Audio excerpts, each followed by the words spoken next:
Noong nakaraang linggo na isiwalat ang mga di umano mali-maletang perang idinideliver di umano kay ako Bicol Representative Elizalde Zaldico na kickback di umano mula sa kinurakot na pondo ng gobyerno. Si Zaldico, dating chairman ng pinakamakapangyarihang komite sa Kongreso na tumutok din sa pagpasa ng national budget, ang Appropriations Committee. Magkanong pera yung inabot mo? Bilyon po yun. Napag-alaman ding nagmamay-ari pala siya ng mga helicopter at pati mga eroplano na ang kabuuang halaga halos 5 billion pesos. Pero isang araw matapos umere ang aming report at sa mismong araw na itinakdang ultimatum ng Kongreso para magpakita si Zaldico, nag-resign siya. Mabigat man sa aking puso, ako'y nagpaabot ng aking pagbibitiw bilang kinatawan sa mababang kapulungan ng Kongreso. Ang desisyong ito ay hindi naging madali, ngunit ito ay aking tinimbang ng mabuti para sa ikabubuti ng aking pamilya at ng mga taong patuloy kong pinaglilingkuran. My God! Nagdakaw ka ng bayan kasi sasabihin mo, it was a sacrifice on your part. Ayon kay House Speaker Faustino Boji D. III, dahil nagbitiw na sa pwesto si Ko, wala na raw karapatan ng Kongreso na imbitahan siya na dumalo sa Ethics Committee. Pero ayon naman kay Navotas Representative Toby Chanco, wala pa rin daw lusot si Ko at kailangan niyang harapin ang mga kaso at reklamong isasampa laban sa kanya. Kahit naman mag-resign siya, hindi naman siya makakaiwan. Samantala, sa Senado, mainit ang pinakawalang pahayag ni Senator Panfilo Ping Lacson. Di umano, halos lahat ng mga senador sa 19th Congress merong insertion sa panukalang 2025 national budget. At sa Senado pa lang daw, hindi na bababa sa 100 billion pesos ang kabuuang halaga ng mga insertion.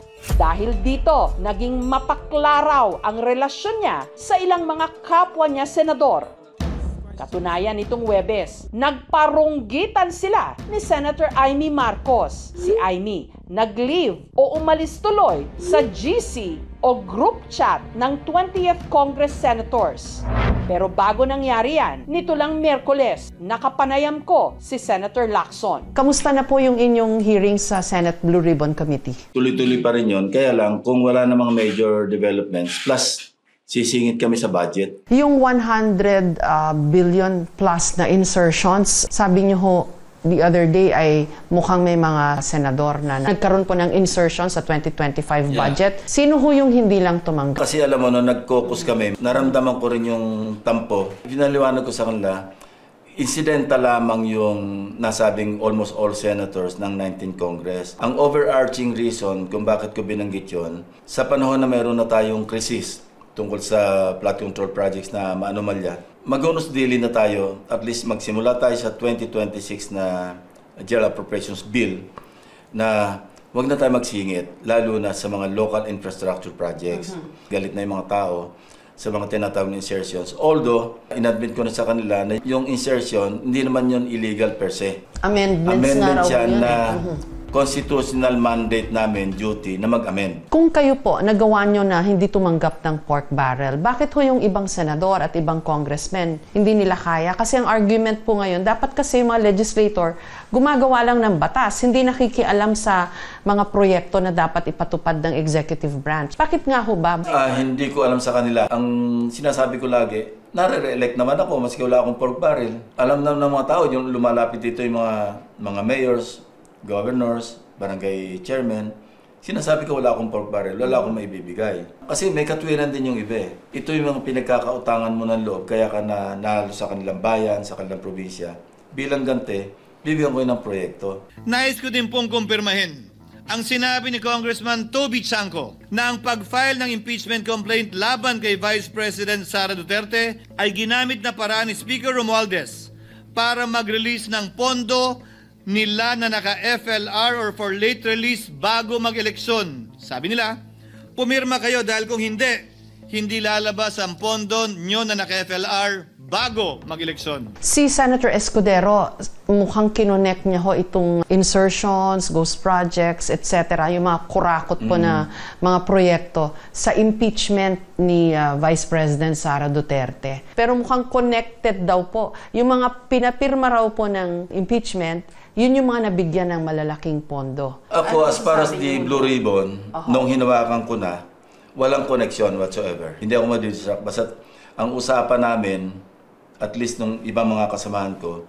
doon lang tayo kung saan patungong ebidensya. Doon lamang tayo. Yung picture po ng mga diskaya daw, umikot ho today. Ano ba yun? Actually, totoo naman talagang nagkaroon ng group photo opportunity. Kasi campaign period yun eh. Meron akong supporter taga Davao City. Okay. Anak yun nung dati kong tauhan sa PNP. So, dinala niya kasi yung anak, isang anak, tumatakbo bilang nominee ng isang party list. So, nagpunta ron para lang mag-imbita sa tinatawag nilang Grand Rally Ika. May mga celebrities. Ako naman, unang inisip ko, kasi yung nanay, alam kong kalaban ni Mayor Vico Soto. Ang una ko naisip ka, nakakaya naman kay Tito Sen na pamangkin niya yung kalaban. Secondly, marami ako nakausap na party list na dadali nila ako sa kanilang sample ballot. Sabi ko, hindi naman wise na political decision or move na mag-a-appear ako sa rally ng isang party list, magagalit sa akin yung ibang party list. Politics is addition. So isipin mo, kung makikita nila, nandun ako sa, maski kanino, not necessarily yung sa anak ni Diskaya. Wala nang support sa akin yung ibang tutulong sa akin. So nag-beg off ako. Kitang-kita ko na maraming proyekto para sa flood control ay palpak at gumuho. At yung iba, guni-guni lang. Mahiya naman kayo sa inyong kapwa Pilipino. I laud President Bongbong Marcos. After all, siya yung trigger mechanism eh. Sabi ko, ito na yung pagkakataon. Ituloy-tuloy natin yung ating pagsusuri, pagsisiyasat. At gano'n nga nangyari. Farm to market roads daw po, Senator, yung next na papimbestigahan ni BBM. Yeah, dapat lang. Marami ring issue sa mga farm to market roads. Ano? To a point na merong nagbiro na dyan eh. Farm to pocket roads. Ginagawang biro, pero hindi nakakatawa. Farm to market roads, mga kalsadang dapat magdugtong sa ani ng mga magsasaka sa mga merkado. Pero sa katotohanan, kahit bilyon ang inilaan na pondo, marami pa ring mga magsasaka ang bumabagtas sa maputik at masukal na daan na minsan pa nga buwis buhay, madala lang ang kanilang mga produkto sa bayan. Hindi ba nga't parang pangkaraniwan na lang na kapag mababa ang presyo, lalo lang silang malulugi kapag dinala nila ang kanilang mga gulay at prutas sa palengke. Kaya basta na lang nila ito itinatapon o pinapabayaang mabulok. Lalo pat marami sa mga itinayong kalsada kung hindi naiwang nakatiwangwang, daig pa ang mga butas sa buwan at katulad ng mga flood control project. Substandard din!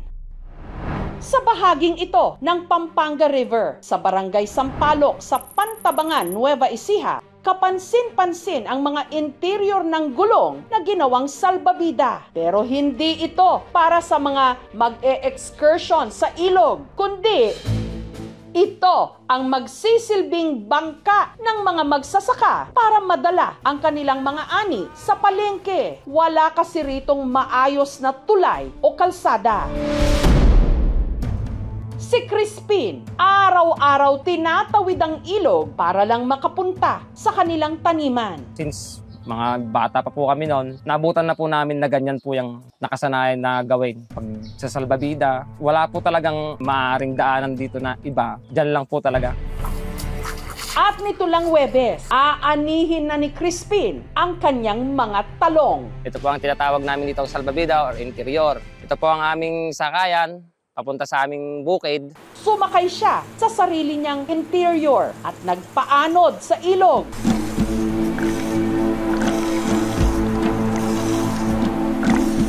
Makalipas ang 10 minutong narating niya ang unang tawiran.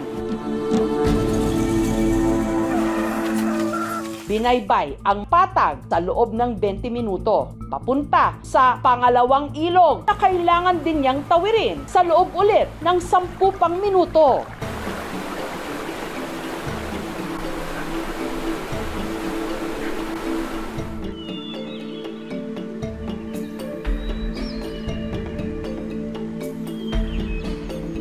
Mamimitas po muna kaming lahat, tapos ahakutin po ng kalabaw sa gilid ng ilog. Hanggang nakapuno na sila ng 6 na sako ng talong.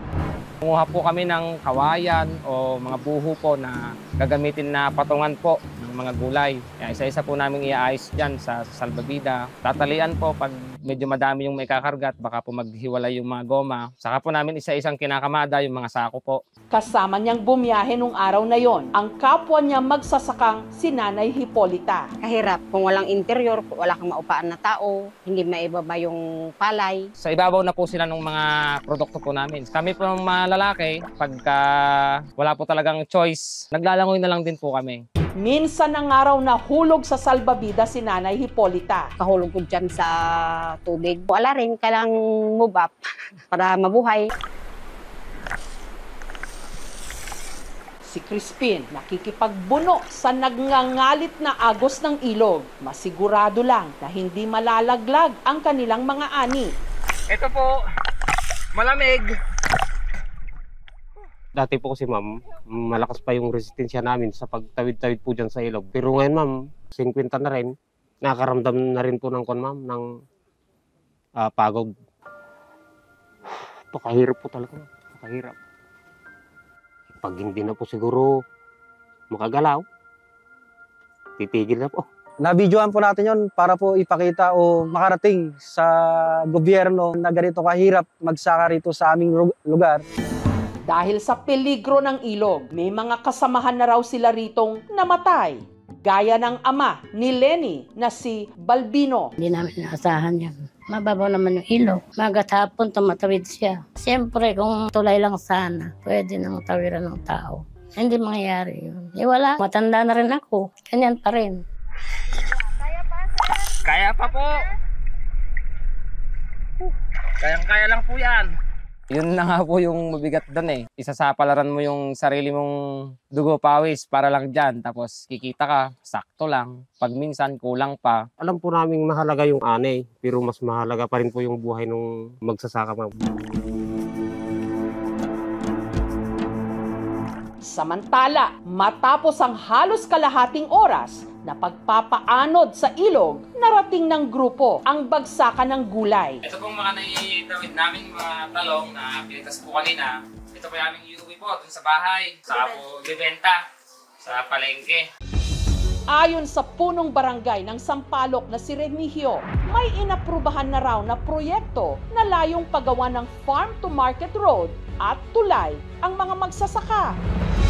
Nakapaloob daw ito sa PAMANA o Payapa at Masaganang Pamayanan Program. Ito po ay project na galing national po ma'am. Farm to market road po. Tapos lalagyan po yun ng tulay. Nitong taon lang daw, binisita na ng 1st District Engineering Office ang kanilang barangay para umpisahan na ang proyekto. Ang una po muna yung phase 1 mula po sa may dulo ng barangay po namin papuntang port. Tapos phase 2, tulay na daw po yun. Ang sabi po nila, last quarter ng 2025.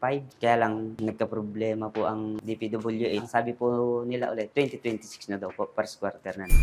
Sa tinagal-tagal ng tiniis ng mga magsasaka, hindi na raw sila makakapaghintay pa. Dahil dito, nitong nakaraang buwan, sila na rin mismo ang nag-ambagan para makapagtayo ng 20 meters na daan papunta sa bagsakan nila ng gulay.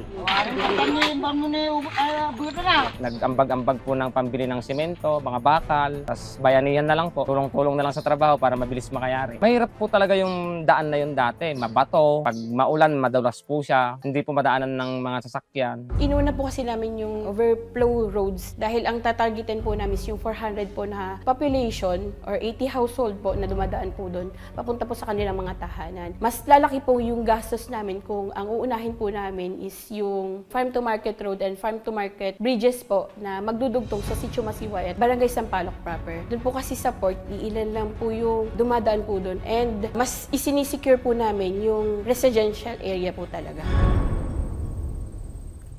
Ang mga mga magsasaka naman sa Mantalongon Mountain Range sa Barangay Tabon sa Dalaget, Cebu.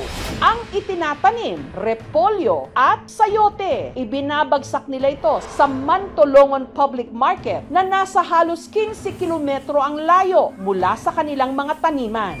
Walang ibang paraan para madala roon ang kanilang mga ani.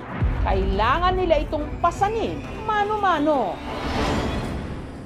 Si Joey, halos 3 dekada na itong kalbaryo. Simula nung bata pa kami, ito na talagang binuhay sa aming mga magulang. Magbubuhat, saka magbubukid. Hanggang nagkapamilya na rin ako, ganun pa rin ang hanap buhay namin. Ang mga inani nilang gulay nung araw na yon, maingat nilang isinilid sa lagayan na kung tawagin, bukag. Bawat bukag, nasa 50 to 150 kilos ang bigat, katumbas ng 3 malalaking sako ng bigas.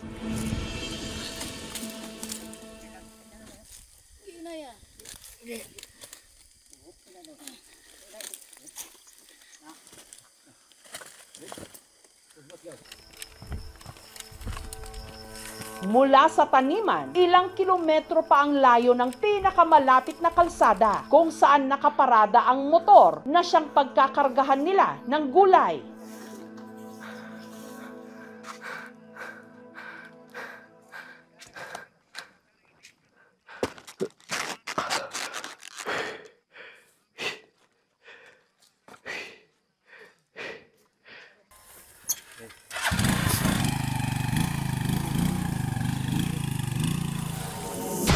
Sunod nilang binagtas ang daan papuntang palengke.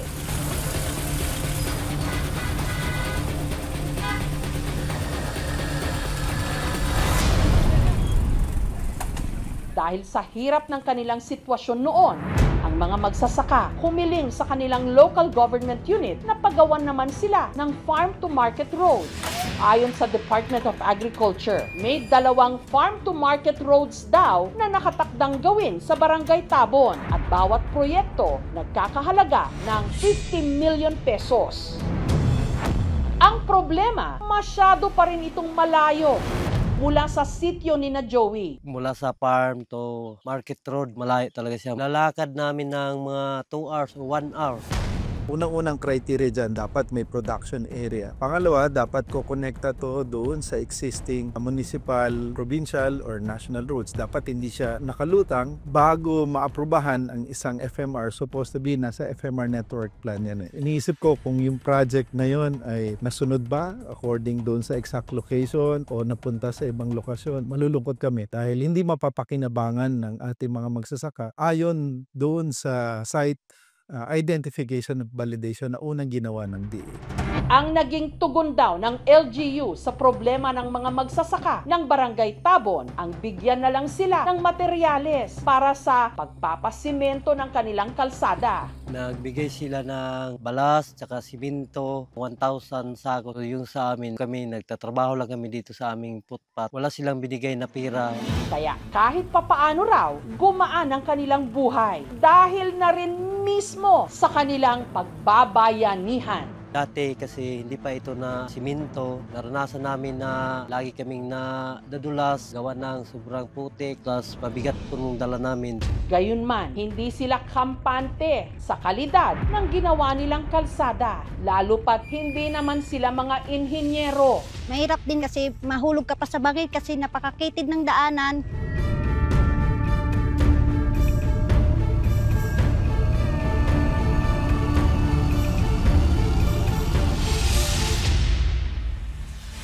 Ang pagkakaroon ng tulay o kalsada mula sa pamahalaan, hindi rin daw laging garantiya ng ginhawa para sa mga magsasaka.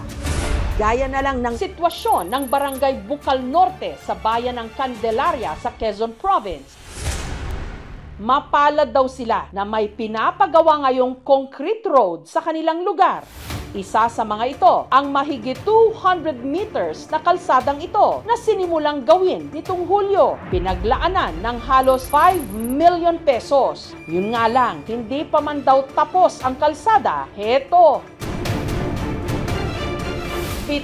bitak na. Wala pa nga yung 3 buwan, puro na-crack. Nakita ko yan, nagreklamo ako doon. Bakit binubusan nyo na ng semento, putik? Mamamayan din kayo, tayo makikinabang dito. Pero hindi tama yan. Tinambakan nyo lang ng bato. Tapos binubusan na, Totally no quality. Hindi gawa ng tao yan. Gawa yan ng mandarambong.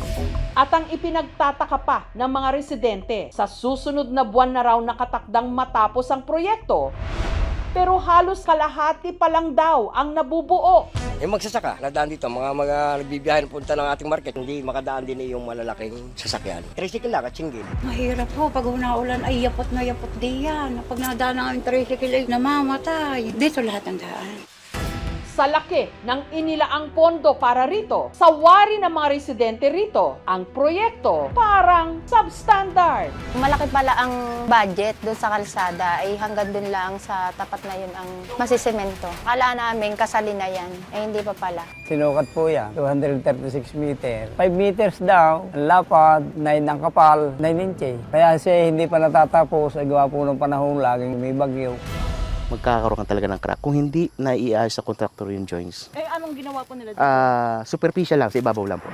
So mag-deteriorate ng time. Yung kanyang serviceable life ng konkreto, hindi po maating. Pwede pong masira agad. Mayroong pagkukulang sa workmanship. Allegedly, sabi nila na binuhusan daw ito ng basa pa yung base. Dapat yung ganitong proyekto, dapat nasusupervise din. Pag sinushortcut po ang isang proseso, narin na po yung pagtitipid na mali. Delay na actually. Baka mahirapan po na matapos on due sa contract. Kung ongoing na o completed, bakit hindi napapakinabangan? Siguro dapat matanong natin sa DPWH yung aspeto ng actual implementasyon na ito ba ay tama na ayon doon sa kanilang specification. Ang kalsada, proyekto ng DPWH Quezon 2nd District. Ang kontratista, ang Wacon Builders and Construction Supply Corporation. Sinubukan namin silang kuhanan ng panig pero hindi sila tumugon. Sa post naman ni Quezon 2nd District Congressman at Senior Deputy Speaker David J.J. Zuarez na siyang kumakatawan sa distritong sumasakop sa Candelaria, nilinaw niya na ongoing pa raw ang construction at matatapos daw ito sa nakatakdang oras. Sinubukan naming hinga ng pahayag ang kampo ni Congressman Zuarez. Nagpadala sila ng isang written statement. We confirm that this project was funded under the 2025 General Appropriations Act or RA 11975, which was duly enacted by Congress in accordance with the budget proposals and development priorities submitted by the concerned agencies. The actual implementation, monitoring, and technical details of the project, however, fall under the jurisdiction of the Department of Public Works and Highways as the implementing agency. Bawa naman po kayo sa mahihirap na tulad namin, may pagamutin ako. Hindi ko maipagamot. Wala po kaming pera. Kaya po nakakaiyak. Ang kanilang pera ay buntong-bunton. Tapos po kami mahihirap. Hanggang makabili ng konting kakainin.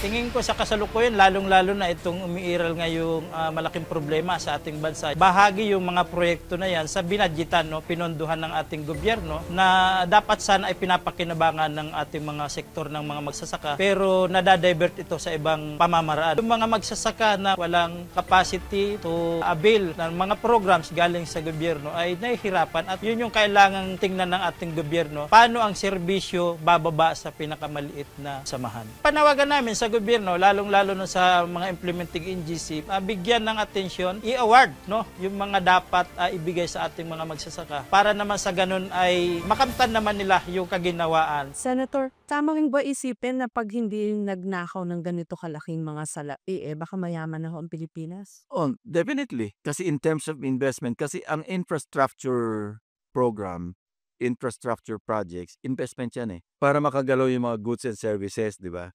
Meron tayong mga highways, meron tayong tapos kumaayos ang pagkagawa ng mga flood control projects, hindi masisira, hindi masasalanta, hindi talaga gastos para sa rehabilitation. Tapos kung tama yung paggamit sa mga livelihood programs, Senso Pilipinas, bakit tayo nangungutang para mag-invest? May way out ho ba tayo? Ang way out natin, yung mga mamamayan din Huwag lang tayo mantong sa chaotic situation, anarchy. Kawawa tayo lalo. Pero kung laging nakabantay ang publiko, ang media, nakabantay yung mga taong gobyerno rin na well-meaning, sana matuto tayo lahat. Sana matuto hindi lamang yung mga matatakaw, pati yung tagabantay, sana matuto na wag bibitaw. Kasi minsan pag bumitaw, wala na nagbabantay. Kung ang pondo ibinulsa, saan patutungo ang taong bayan, kundi sa putikan? Mamamayan din kayo, tayo makikinabang dito. Pero hindi tama yan.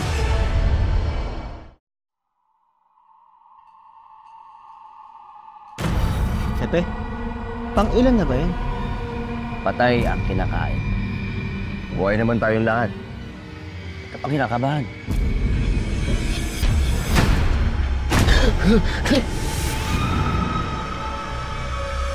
Huwag mong kalimutan. Yan ang gustong mangyari ng kalaban.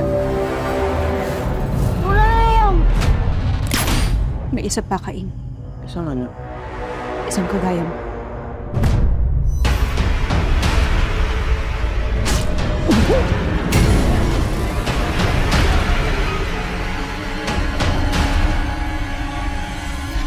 Kapag nagpapakita daw si Pochong, may mamamatay. In the name of our Lord Jesus Christ. Stay away from the people of God!